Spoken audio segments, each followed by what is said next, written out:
बिल्कुल जी, सुरेंद्र जी, एक बार अगर जो पीडीपी के जो क्वार्टर्स हैं, इनसाइडर्स हैं, अगर उनसे बात की जाए, उनका देखा जाए तो वहाँ पे कोई बड़ी चहल पहल तो नहीं है, लेकिन कानाफूसी पीडीपी हेडक्वार्टर्स में हर तरफ से सुनाई दे रही है, हर तरफ से दिखाई दे रही है। और पीडीपी का हर बड़ा छोटा आने वाले दिनों में सियासत की दावेदारी की जो प्लानिंग है वो कर रहा है, राजनीति की प्लानिंग कर रहा है, लेकिन इसमें वो कितने कामयाब होते हैं ये दूर दूर तक कहीं साफ नजर नहीं आता है। क्योंकि पीडीपी के लिए सबसे बड़ी परेशानी ये है कि अगर वो भाजपा के साथ हाथ मिलाते हैं, जिसका कि पीडीपी के लोग यही कहते हैं कि अगर अच्छी सरकार है, अगर गुड गवर्नेंस है, एक फुल मेजॉरिटी वाली सरकार अगर जम्मू कश्मीर में देनी हो तो सिर्फ पीडीपी और भाजपा ही दे सकती है। लेकिन परेशानी उनके लिए पहली यही परेशानी है कि क्या पीडीपी चीफ मिनिस्टरशिप वो छोड़ सकती है, क्योंकि बीजेपी उसके लिए बड़ा दावेदारी कर रही है। और अगर पीडीपी, ये शायद बिल्कुल असंभव है, बिल्कुल नामुमकिन है कि पीडीपी चीफ मिनिस्टरशिप छोड़ दे, क्योंकि पीडीपी अगर चीफ मिनिस्टरशिप छोड़ देती है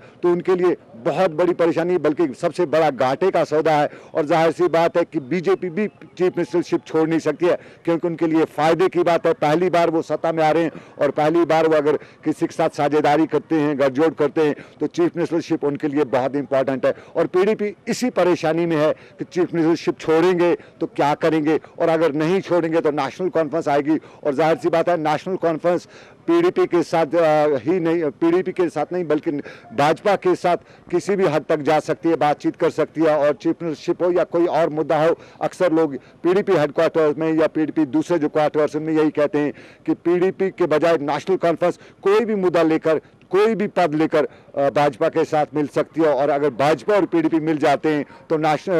भाजपा और नेशनल कॉन्फ्रेंस मिल जाते हैं तो पीडीपी के लिए नुकसान ही नुकसान है। फिलहाल पीडीपी आगे खाई पीछे कुआं वाला मामला है, न चीफ मिनिस्टरशिप छोड़ सकती है, न भाजपा को दे सकती है। और दूसरे जो मुद्दे हैं जिसके लिए भाजपा अगर देखा जाए तो अक्सर पीडीपी को सेपरेटिस्ट के साथ अलाइन करके जो देखा करती है, और पीडीपी भी अपने आप को किसी हद तक सेपरेटिस्ट व्यू बना के यहाँ पे प्रेजेंट कर चुकी है। अगर वो भाजपा के साथ मिलती है तो एक बड़ी परेशानी होगी पीडीपी के लिए। उनका वोट बैंक जो है, जिस तरह कि पिछले दिनों कश्मीर में बहुत सी जगहों पर ऐसे हुआ कि उन्हें वोट बड़ी तादाद में, बड़ी संख्या में इसलिए किया कि वो भाजपा को आने नहीं देना चाहते थे। और अगर अब पीडीपी उसको साथ लेके कश्मीर में आती है तो पीडीपी के लिए वोट बैंक का नुकसान होगा, साथ साथ में उनका पॉलिटिकल डायमेंशन है उस पर भी जबरदस्त चोट पड़ सकती है।